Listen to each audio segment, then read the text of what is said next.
So today's topic is something most creatives have probably experienced, but I feel like it's rarely talked about openly. Most of us have lost a pitch to someone, and often we feel like their work wasn't as good as ours. And often it is objectively worse. I remember when we were starting out, we spent a lot of time wondering like why certain studios or other creatives where we felt like their portfolio was outdated or weaker were winning bids over us. And I think it's easy to blame the client in that situation. Be like, oh, they don't know what they're doing. They don't know enough about design. They picked the wrong person. They just don't have the experience. And maybe there is some truth to that. I feel like in some cases that might actually happen.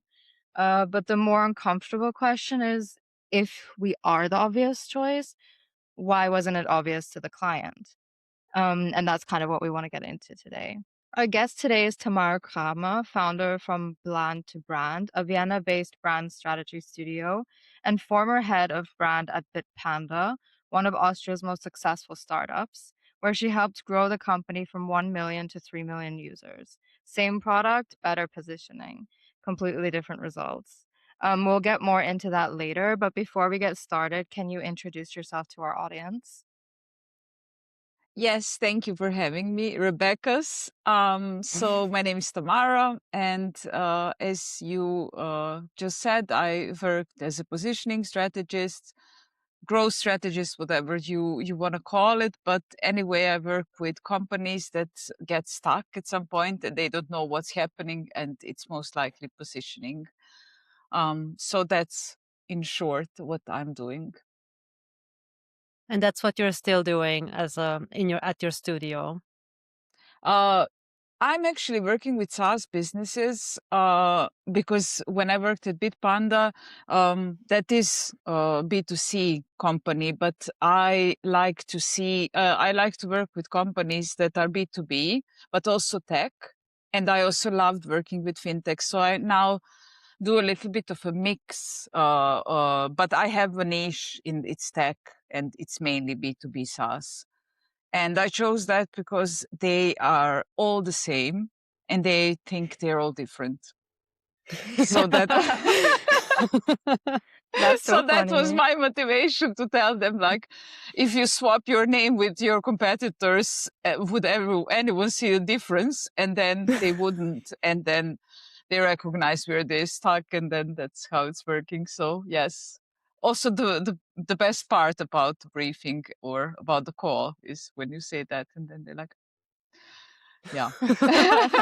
That's a really good hook to get them to listen to you because then they're like, wait a second. There's like some truth to that. Yeah, so I guess what you do is you point out the fact that they aren't as different as they think they are and that their customers also aren't seeing that difference, and then you help them with that.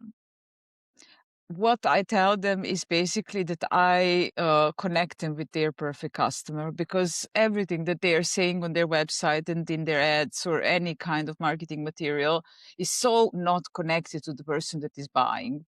And then they're like, our ads are not working. And I'm like, because you're talking to no one. Like, just who is this person? And then they give me a lot of data about the person, but they never really talk to a real person. And then I talk to real customers, and that's how that's how I work. But what I tell them is like, I really connect you to your perfect customer, and that's when you start growing, because you're selling to someone who needs your product. How do you think that disconnect happens? Like where in the process do they lose like sight of the real customer or of the target group? Ah, they they first, they don't have a lot of information in the beginning when they start, and a lot of people start with a good idea. And sometimes it is really a good idea, and they're selling like with sales calls, like really cold calling or cold emailing. And that works well because they do solve a problem for one kind of customer. Or they have something that is like really niche, and they have a lot of early adopters, for example, from Twitter. If they're like really active on Twitter and people follow their like building in public, and then they sell to 1,000 people, and they're like, oh, we're on fire. And then after those 1,000, no one is buying. And even if they're calling or like if they're creating ads, they don't really know who's the next customer. And then that's where this gap happens mostly, like when the first wave of customers buys, and then the next wave they don't have a clue how to talk to them, and they have employees they have to pay. I don't want to like jump ahead to I like think, yeah, we're gonna get more exactly. into that when we want to go into your work, what you did with Bitpanda, Okay. a little bit later in the episode. But before we get there, I want to start the conversation off like more geared towards creatives and portfolio. Uh-huh. I mentioned in the intro that it's a common experience as a creative to lose out on a project to someone not as good, or at least you feel like they're not as good as you. I feel like a lot of times it's also true. Um, and there's this specific frustration that comes with that, because you start to feel like, okay, maybe my work isn't as good as I thought it was. Um, and maybe we feel like our work is good, and a lot of the times it really is. But then we have this feeling like, why isn't that enough? And like, what am I doing wrong? Why isn't the client seeing these things that I'm seeing myself? And I think a lot of us also assume that it should be obvious. So, like, if I'm the best at what I do and that's also reflected in my portfolio, it should be obvious. But that's clearly not how it works. So, if work and like portfolio isn't the main differentiator between creatives and like who the client then actually ends up choosing for a project, what is actually going on when the client makes that choice? Well, I was on the other side, like I was leading a design team, and I was hiring for my team, and I was reviewing, I think, hundreds of portfolios. And many people apply. A lot of people also think when they apply, like I had senior roles open, and then I open the portfolio and it's totally junior. People think they're better than they are in general. Like, I'm so good. I'm so applying for this role. And then, like, nowhere near what I'm searching for. So that's also one thing that really, like, real happenings. But what I, for example, was always searching for is that I don't like generalists. I like very niche. So, like, and that's horrible to hear because everyone says that. And I know that designers want to show everything they ever did in their life to show we can do everything. But no, because, like, for example, I hired a really, really good designer for my team, and I took her because she has like this um, very interesting style that I could see myself using for my team. And another thing is like, if someone, I won't really hire someone because they work in fintech. If I'm working in fintech and I'm only seeing fintech, that's boring. I want your niche. Like I want what's yours, and I will recognize that in the portfolio. And if you work for, I don't know, book covers, I want to see other illustration projects that are also like somehow I see that you're good at illustration, but I don't understand if you put a UI project that is not illustrative at all. Then I'm like, what is this? Like it's I have to know who you are when I'm looking at the portfolio. And that's, I think, really important. And it's also important if you fit with me. I don't have time or energy to invest with someone who I saw when we talked that we like they can be the best designer. But if I see difficulties in communication, if I see that this person is like really, I'm picky, I'm the best, I'm like, I will tell you what you need. I'm not taking you. I want a helpful team member, or I want a helpful person that will work on my project. I don't want someone who will tell me what I need. Like we work together. I'm not also telling you what to do, but like this is the teamwork. So that's also really, really important. And of course, like you have to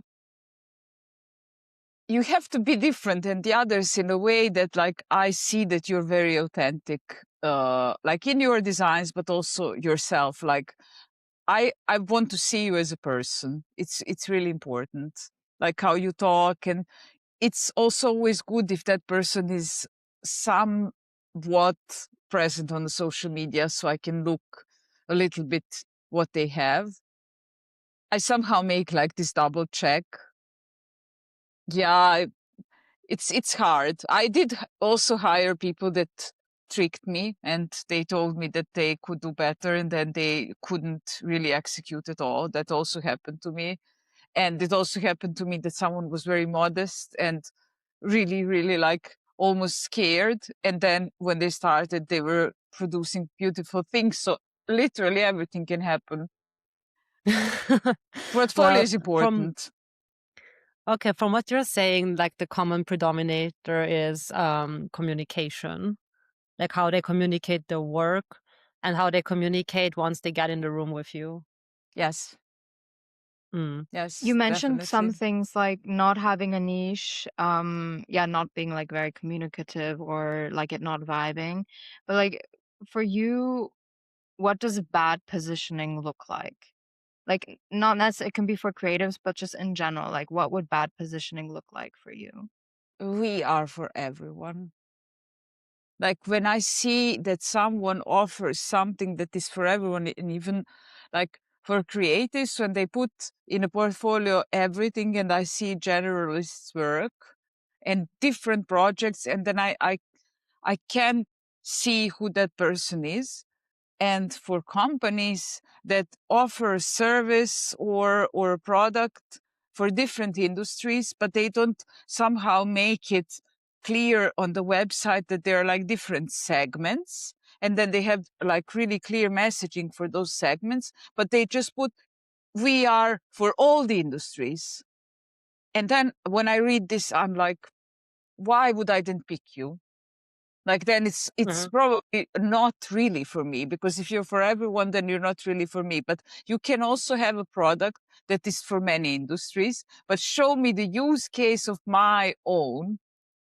Like choose different segments, and then put that on the website, and then I will click on that. Or I will be, if it's like really complex, like make a little quiz on the homepage where I can click who I am, and then I get to the page that is really made for me, because that's how I will decide for your business or service, instead of like someone who costs less, because you are then a commodity. And that's the worst that you can be if you're a company, but also if you're a designer or creative. Like if you don't have anything special about you, then I would just decide based on price, which is sad but true. Yeah, that's actually such a good point. Mm. What the consequence is if you aren't positioned right. Why do you think that? I will like gear it towards designers now. Why do you think that designers are often like end up as like with a generalist portfolio? Like, do you think it's like fear or just not knowing how to niche down, not even knowing that it would actually be beneficial? For me, it's the worst job uh, ever. And I it's so evil, because you become a people pleaser.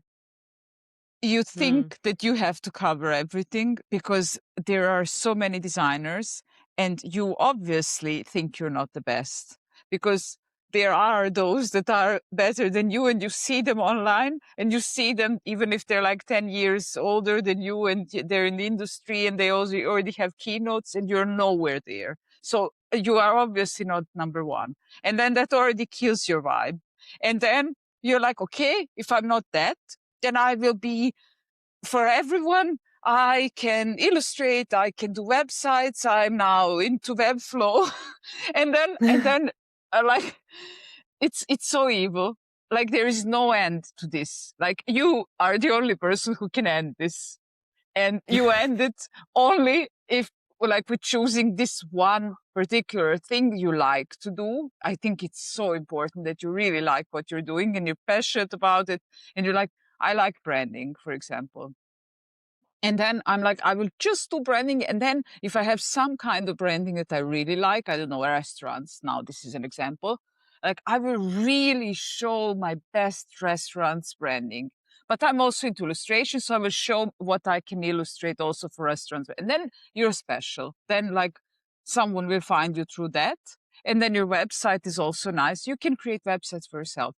You can also offer it later if you're also making websites. But don't say that you are making websites and branding and illustration, but just show this one work that has that. And then say later on, like on the call, well, I can either connect you with someone who makes websites or blah, blah, blah, and do not offer everything at once. That's a huge mistake. So yes, we're That's such people a good pleasers. tip. Yeah, that's such a good tip. I remember when we started out, our very first website had like columns of services listed, like, I don't know, starting from branding up to animation to illustration. I don't even know. Copywriting. Yes, Copywriting. We yes, went crazy yes. there, but all we did was websites. Like, I don't know, there was like clearly a disconnect between what we were doing, like actually doing, and what we were offering. But surprisingly, we only really got, I feel like most of the clients that came to us wanted a website though. Yeah, because we were connected. Yeah. And through word of mouth, we kind of like got like reconnected to people who needed websites. Yeah, So but we got lucky. our website was not converting clients No, for sure, because then we would have had people asking us for all of the services, which they weren't. no, So it definitely wasn't successful. no, definitely not. Did you have that But like I in the have a tip. past before? Yeah. I have a tip for this, because if you have word of mouth for websites and you like doing that, then you can actually take out everything on your website that is not that, and put keywords for what people are already buying from you. Because word of mouth would say like something else, but then you were getting the most, like, always sell what you like most and people want to buy it the most. Like, there is no like, I like this, but no one is buying, then cut it out. Like, do it as a hobby, really. Did you ever have that before, like when you started out in your creative career? Like, did you have a focus? First of all, were you a generalist? And second of all, once you started niching down, I'm assuming you did you ever choose like a wrong niche? I know this is like a two parts question, but Of course, both, of course. everyone, everyone lived this. I was a generalist. That was like really the biggest mistake, and it took me, I think, 2 years till I understood why. Like, what the hell is happening? Like, why am I losing my pitches, and why am I losing? Like, it's obvious. Like, I exactly what you said. Like, I thought that I was the best, and then someone else would get that, and I'm like, why? And then I also was like thinking, yeah, maybe they wanted an agency. They didn't want a freelance designer or something. Then I talked to a person. He was a headhunter for creatives. And then he told me that it's too mixed. And then I did 2 portfolios for 2 different things, print and digital. So like the most, like the least what I could do. And that worked.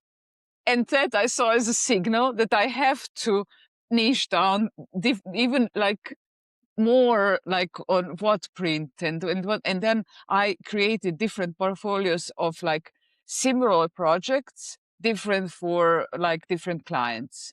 And then when I see, okay, this would fit, then I would just put together those things and I would send that, and I would make it look nice. And that worked very well.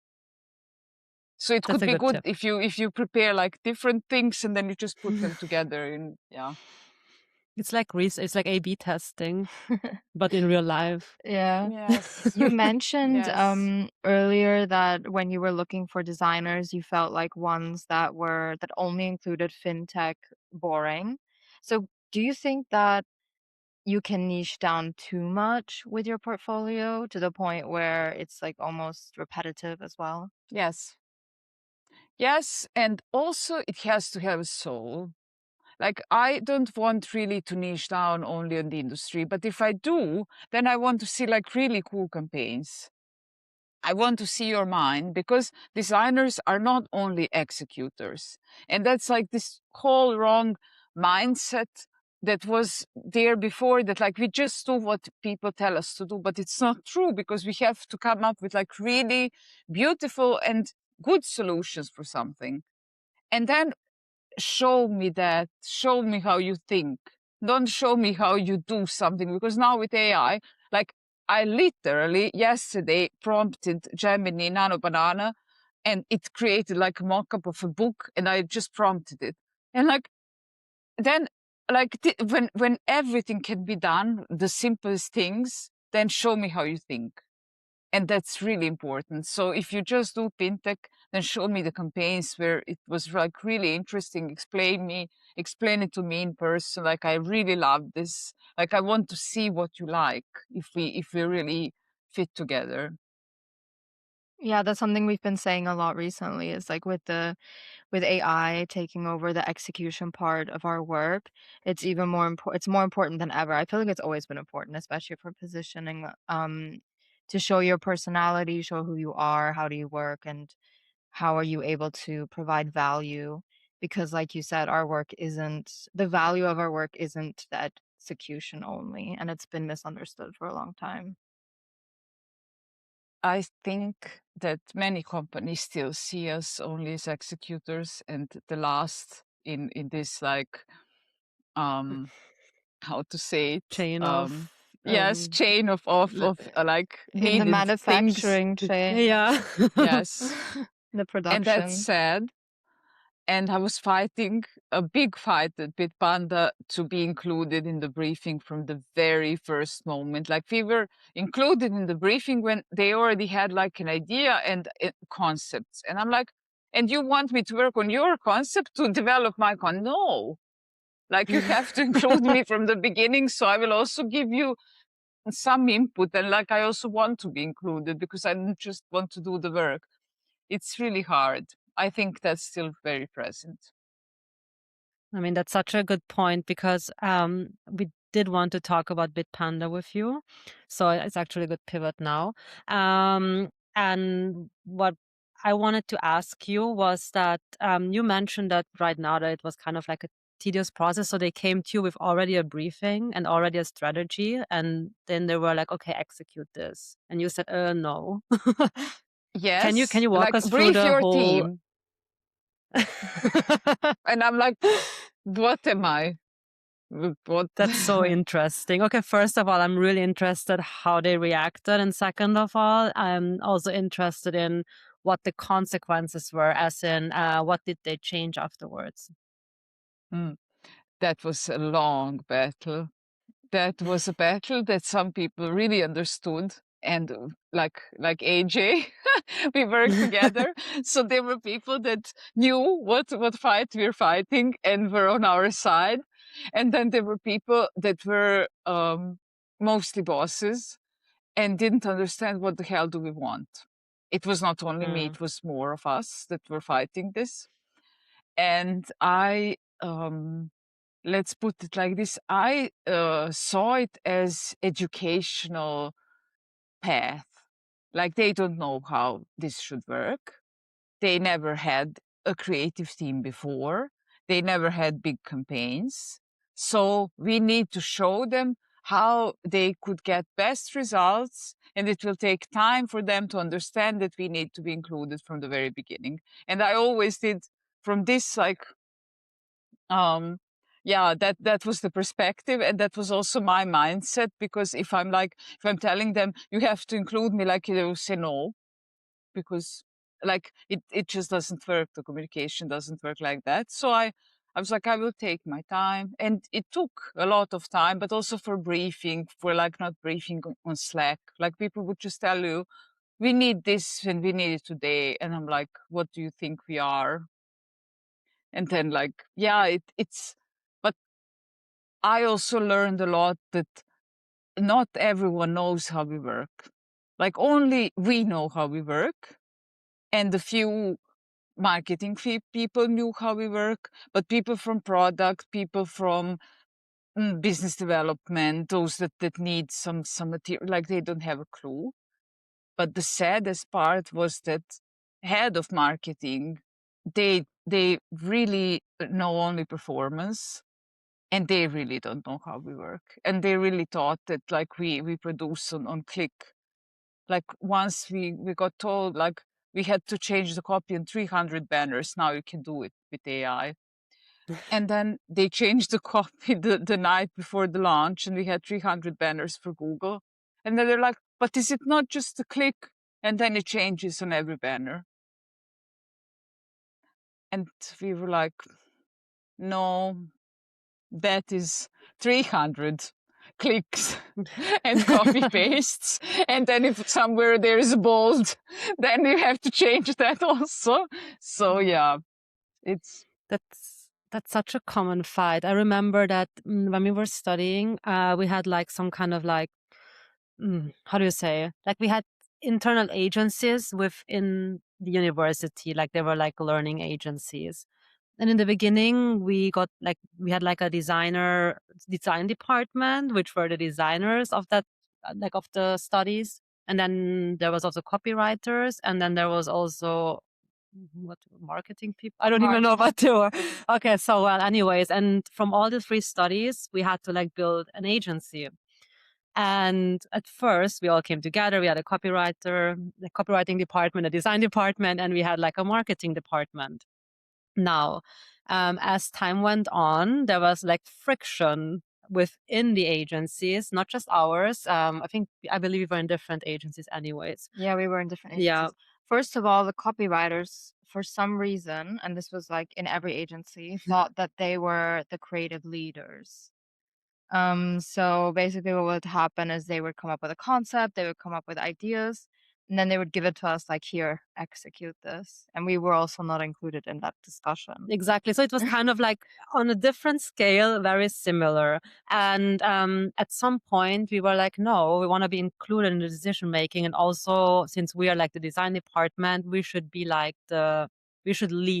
the creative process in terms of design. Well, we weren't aligned in that, and then we kind of like separated and we built our own agency, only consisting of designers.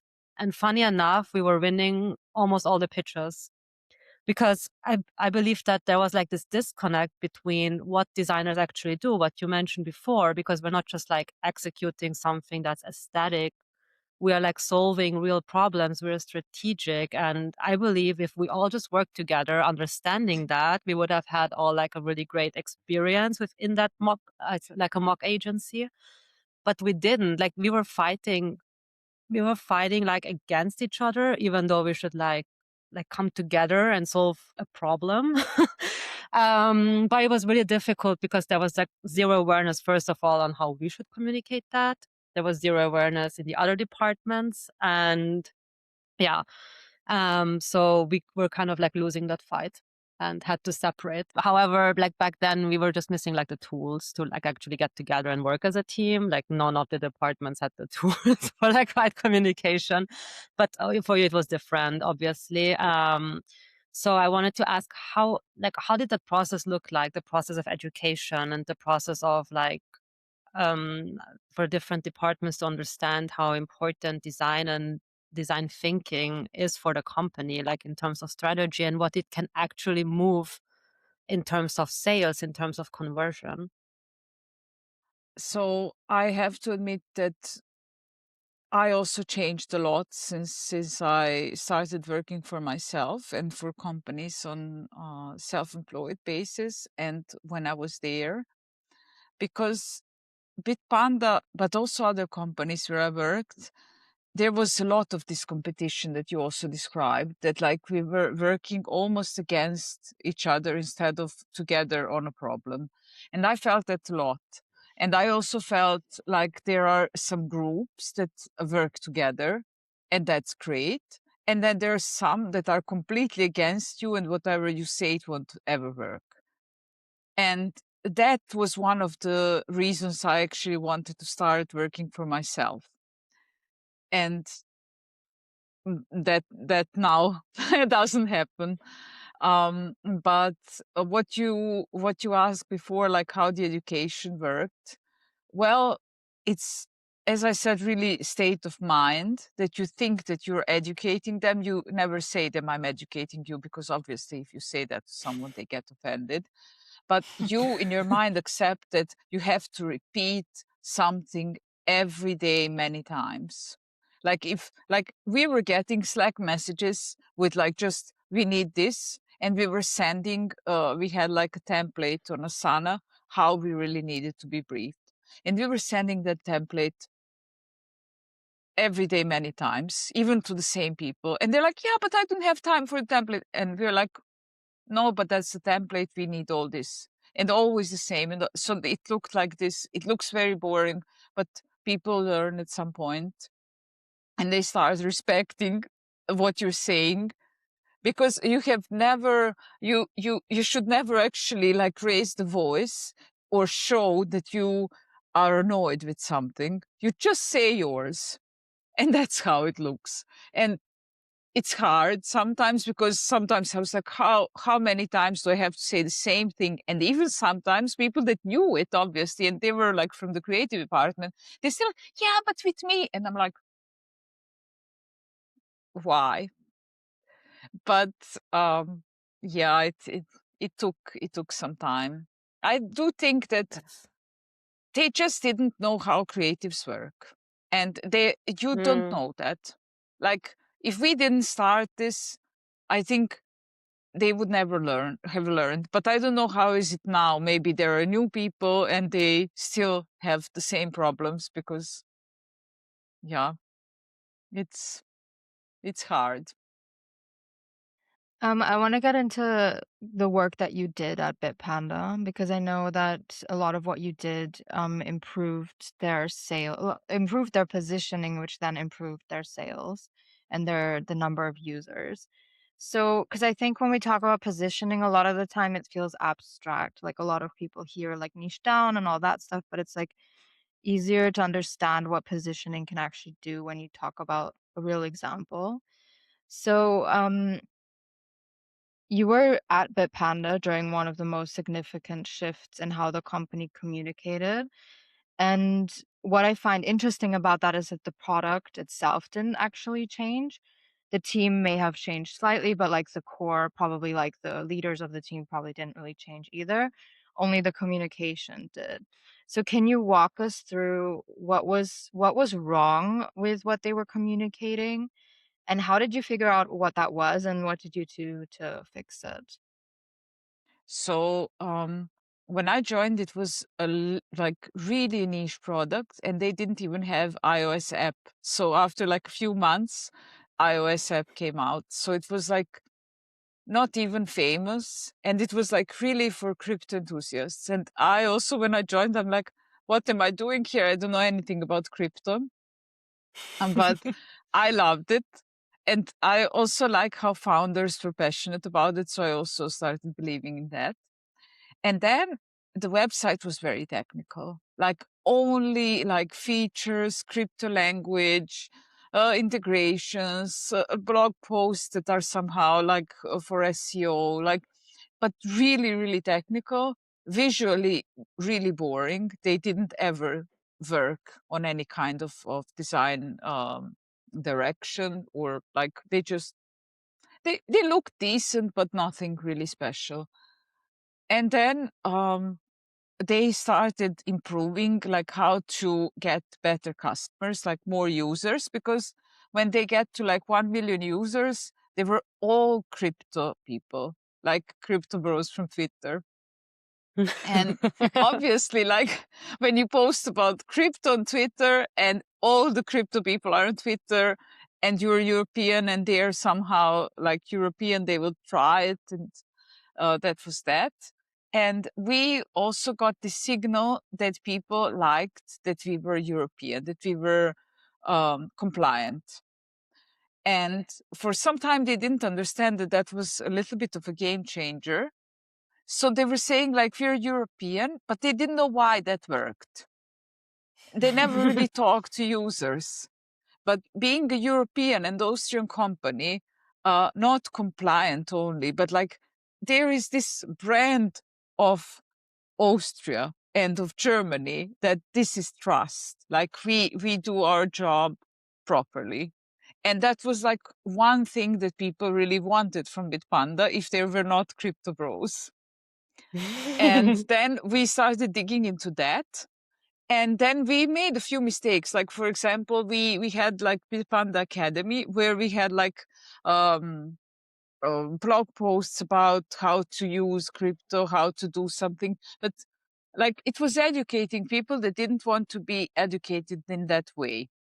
So we were talking, but no one was listening. So we needed to find a format for those people that wanted actually to invest, but didn't know how. Like, who are those people? And they also find trust, like finance trust, which is everyone, in my opinion, because like, who gives their money to someone if they don't trust it? Like, that's why banks are so like obviously working. And then we put like on paper like everything that someone needed, and who did we want to acquire? We wanted to acquire mainstream, so the majority, like people that had the money. They didn't have to have a lot of money, like I don't know, hundreds of thousands to invest, but they wanted to like us, like people that earn some decent money and they don't know where to start, and they would like to try crypto, but also like somehow not only crypto, also a little bit of stocks. Like, who are those people? And then we defined that those are like mainstream millennials that have families, that it doesn't matter if it's male or female, like women also want to invest, blah, blah, blah. And then where are those people? And obviously they were on YouTube. And then we started creating videos and like video formats on YouTube that were really good, because before we had like videos, and that I see a lot of companies do, especially like SaaS companies. They have a channel, but no one is watching, and they're like, we are doing YouTube and it's not working for us. But how are you doing this? Like, it has to be really towards your best customer. Like, how do they talk? You talk like them, and you talk about topics that they're interested in with their language. Because like, if I want to start investing and don't know how, and I'm ashamed, I won't say like, I don't know how, then you have to find out that that's really my problem and answer the question that is not being asked. So we had this campaign, There Are No Stupid Questions, where you answer the question that nobody asked, but everyone was wondering about. And then they will feel trust immediately in the connection with you, like, oh, thank God someone someone answered, or this is literally me. And and this is also like this transparency and trust that connects us with, like, we are Austrian, we are transparent, and then you have to be transparent everywhere and trustworthy. So you can't have hidden fees. You can't have something that you said somewhere and then something else that, like, you said somewhere else. Like, you have to be so consistent and trustworthy everywhere, because trust is being built for years and you can lose it so quickly. And in finance, that's like the worst thing that could happen. So I think they're still building trust, because obviously they didn't acquire all the users in the world.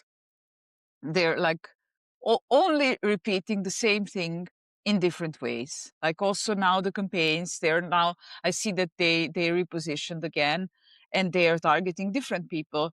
It's because probably they saw that many of that kind of segment is buying, and they're investing more money. So it works better, and they're repositioning towards them, which is smart.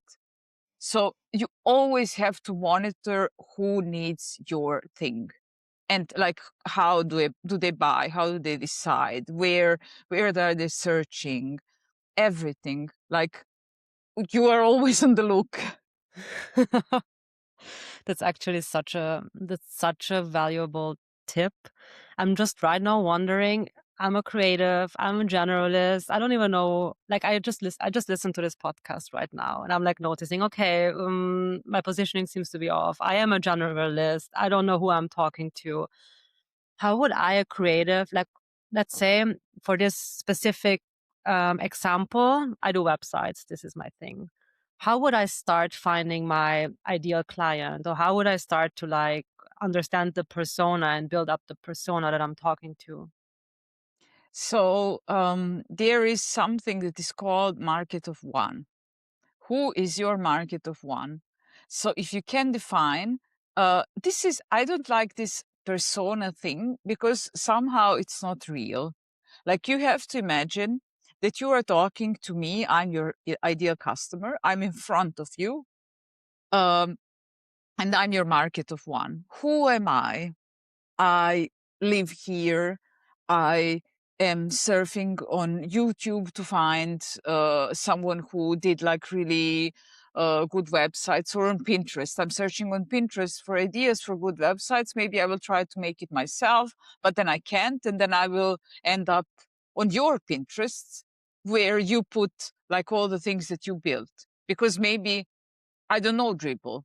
I won't be Googling nice websites. I will just get inspired on Pinterest. And then, okay, my market of one, they search on Pinterest, so I have to be on Pinterest. How do they search? What is important for them?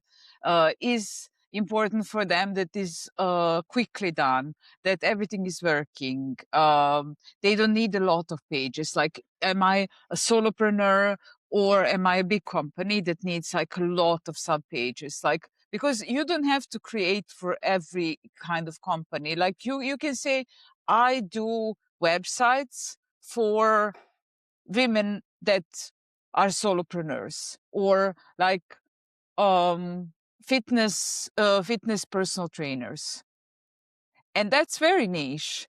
But if I'm a personal trainer and I need a website, if I see that you do that, even if you have 5, I will take you, because I feel that that's for me. So you have to, like, for market of one, you don't think industry, you really think person. And there is also one thing, and that's a book, Jobs to be Done. What is that one job that you are doing for your ideal customer or client? Like, are you doing websites so they can do something else, so they can get booked on, I don't know, or if you, for example, do booking websites like hotels and something, like, I make websites for blah blah, so they, like, there always has to be benefit of, like, what exactly are you doing for them? Also, there is one trick that you can use in your positioning, like, what do they hate doing? Like, what do they would like to avoid at all costs, like without losing 2 months on implementing blah blah blah blah WordPress something, or because you do Webflow, for example. I don't know what you're doing, but like, if you have Webflow websites and they're very easy to use. Yes. So for example, people are totally annoyed when they get to Webflow website, and then they don't know how to actually change something. So I do Webflow websites, and I take care about everything for you in the next 3 months, so you don't have to be scared that you will ruin your beautiful website or something like. And then somehow who is that, like, what they're suffering from. And then you're like, yes, that's my market of one, and I'm doing that for them, and I will attract them with my messaging like this, so they find me. And then you create content is bread and butter. Like, you have to, and that's educational. Like, you have to be present all the time and talk about the same things all the time. Like, I'm on LinkedIn. Like, I had like very good performing post yesterday, and I was testing all the possible formats. And yesterday I had like a roast, and people loved it. Like, I got like 30 followers in one day because of the roast. But you never know. You have to create content and see what people want to read and see. And I don't know, also like YouTube. I guess that this podcast is bringing you also some leads. So a person that is listening, they have to think, who is this market of one? Where are they? Like, how are they searching for this, what I'm selling? If they're searching on YouTube, then maybe I should create some content on YouTube. If they're searching in ChatGPT, how do I appear to be in ChatGPT number one? So that's the whole secret. and not be a generalist. Like That's a that's like the curse. biggest one. A curse. I'm still processing. It's like a lot There's of one more really thing, valuable actually. info. Yeah. Yeah, go on, go Sorry, on. I interrupted you. Like, if you're a generalist, if you made like a lot of websites, but for different industries, your niche is actually making websites, and you're making websites in some price range. So you see that you're not creating websites that have like 100 pages and 5 pages. If you have like a lot of very simple websites, that's also a niche. Like, that is a horizontal niching. So like, it's different product. It's the same product for different industries. Yeah, I think a lot of people misunderstand niching down as like it has to be super specific, or I think a lot of people think they're a generalist, but they actually do have a niche. They just haven't like communicated it. And I think that's a good example. Like doing websites for lots of different clients, but they're all kind of the same scale. That could already be a niche. And then it's important to Definitely. communicate that. What are some consequences for companies that like had Bitpanda not done what it did to go from 1 million users to 3 million users? Like, what are the consequences of that? And what could consequences be for creatives who don't, like, for example, niche down or do something else to make their positioning really clear? Well, for some companies would be risk that they just disappear, because the market, there is always like one big player in the market, the best one that is like famous, I don't know, McDonald's, and then there is like small burger place.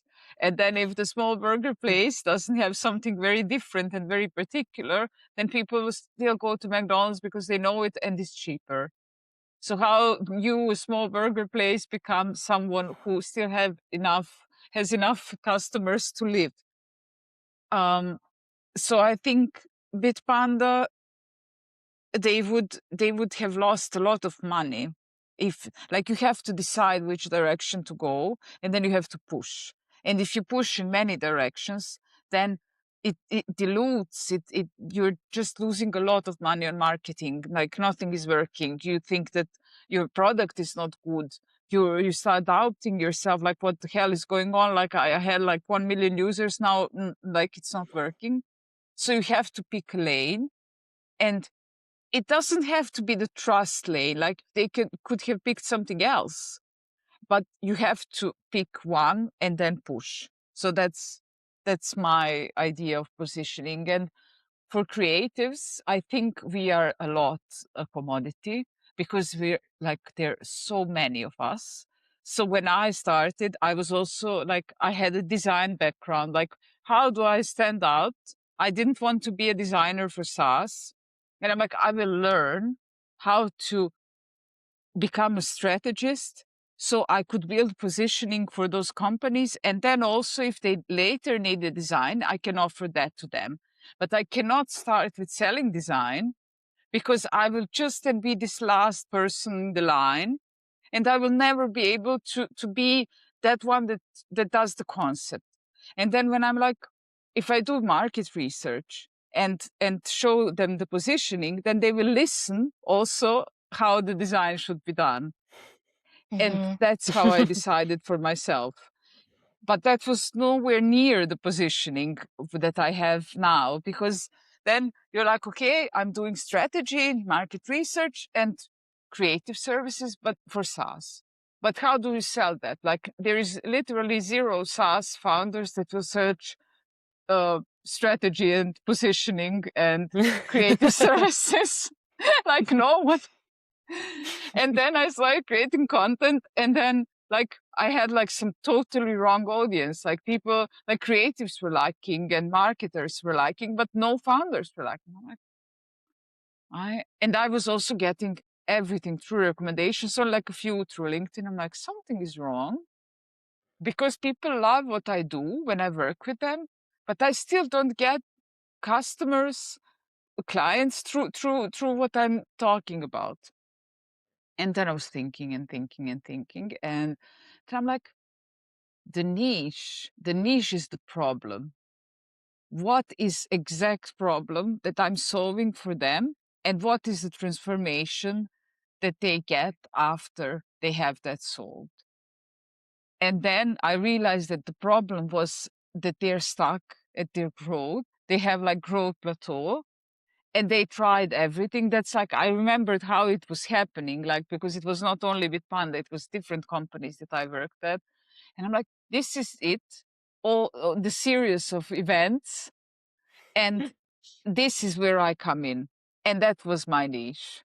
So it doesn't Mm. have to be the industry. It can be also something like, if you can solve the same problem for HR and for a bank, it doesn't matter. You talk about this frustration they have, and it can be for many other people. So this website, like, they don't know how to use Webflow after the website is done. You're helping them because you also worked with them for 3 months. And then they're like, Mm. ah, her. She's exactly what I need. I really love the I love the perspective on like picking a niche based on the pain point the potential client might have. Like I feel like this is something that wasn't so I haven't really thought about that before. I've been seeing it a lot online actually, that people will say like, I can't think of like an exact example, but they'll be like in their wording on their Threads account, for example, like building websites for clients that want to blah blah blah. Like the goal of their client is like already in that wording of what they Mm. do, which I always like every time I see that, I'm like, it's really clear like what kind of service and what my goals would be like if I worked with this person. Um, which I think is really positive, and it's a really good example of niching down because I think, and this is probably just creatives or like designers in general always thinking visually, but I think people always like they think niching down is something to do with, I don't know, like style or maybe like what's in your portfolio, but it doesn't necessarily have to be that. It can also just be like your communication and what you're offering, like what your output and your input is going to do for your client. So I think that's really important to remember as well. What would you say to someone who's like scared to do that? Because I feel like a lot of the reasons why we see so many generalists is because there's like a fear of niching down or a fear of closing doors. What would you say to somebody like that, or where do you think that fear comes from? Well, as I mentioned before, I think we became people pleasers because since we're not this number one that we saw on Instagram 10 years ago, then and we are not on Adobe Max, then we have to we have to please everyone. Um, I think it's really important to close the doors that should be closed. So we don't have to open all the doors, because if we I think you get projects you like if you show projects you like most. So if I show that, like, I worked with Panda and I had those campaigns, then I will have fintechs coming to me based on this, like you had people coming for websites. And if I show everything I can do, but I didn't enjoy everything, then I will be attracting everyone. And if I'm attracting everyone, they will think actually that I'm cheaper because I have everything. It's like a farmer's market. So I think it's a pity, but it's true. And if you don't want to be a farmer's market, and that's a motivation not to be a farmer's market, just think like, what are those best clients and best projects where like you really loved it? For example, like I really loved food and beverage when I was still designing, and showing that. Like I did other projects, but like food and beverage, if I could do only that, I would have done that. So if you want to do that, then show even only 3. It's fine. But Yeah. a caveat, you have to write what changed for this client. Like if you did something, don't just show design, show before and after. People love seeing that, but also like what was when they contacted you, what was the problem, why, and what you did, because people love to see what was actually the whole point of the job, and they then can envision, okay, I can also sell more. bottles of my new wine if I work with them. Yeah, I think that's also something that's going to become more important now with AI, because AI, like prompting AI to create something, it just creates something beautiful or aesthetic, but it can't actually tell you, it can't give you like that data of this, I've done this before and this created this conversion, like this change in conversion for my client. Like it doesn't have all that context. And when we show our work, just like portfolio work, then we're being compared to other content out there, for example, AI content, which is also just the visuals. And it's really important to put it into context so that people, again, get a sense for how you work, your process, like the benefit and value of working with you. Um, we've talked a little bit about like what can go wrong and what goes wrong and why when it comes to positioning.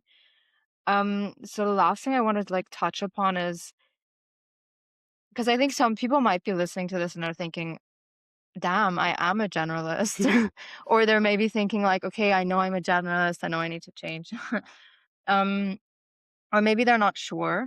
So if someone wants to explore like whether their positioning is working for them or not, what's a place that someone can start?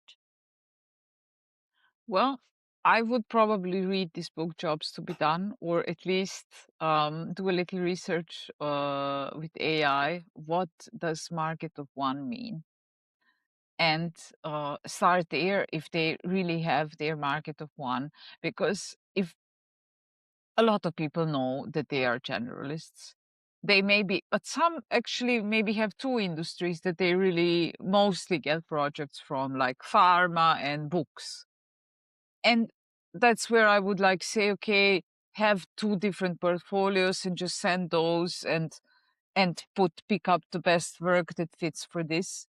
Never show everything, because obviously, and there is also one very important thing, like if I say that I work with SaaS businesses and their positioning, but there comes a company that is not SaaS, that is not even maybe tech, maybe something else, um, and I really like it, and I know I can help them, I will take them, but I don't have to put that on my website. Like you can always accept projects, but you don't have to put everything online, all the logos. Like the logos are also a bad signal. Like in my roast that I did on LinkedIn yesterday, like I literally in my newsletter, I put like a screenshot the logos on the website of this company and said like they worked with like big enterprise and like smaller companies. This is a red flag. Like then what is exactly the positioning? And people think like, yeah, we need to put like the most famous logos and then everyone else. No, then if you want to say I worked for IKEA and Otterkringelbrauerei, then have 3 of big logos. You don't need 20. People will trust you that you worked with enterprise then. Like you have to somehow find, to group even like 3 to show who you're targeting. Yeah. What's something that people would notice pretty quickly, like changes to signal that their positioning is working? Well, they get inquiries or from people they don't know, like that no one recommended you, and you just like. So how to say this? For like to get there, you have to be active online. And once you start getting inbound leads and people start booking calls and you don't know them, then your positioning is working because it was clear before they even talk to anyone. So that's the best sign. But sometimes, and it's important for people to understand that not everyone who is generally interested is ready to buy now. Like, for example, I would like to have a new website, but maybe I won't do it this month, but maybe I will do it in 3 months.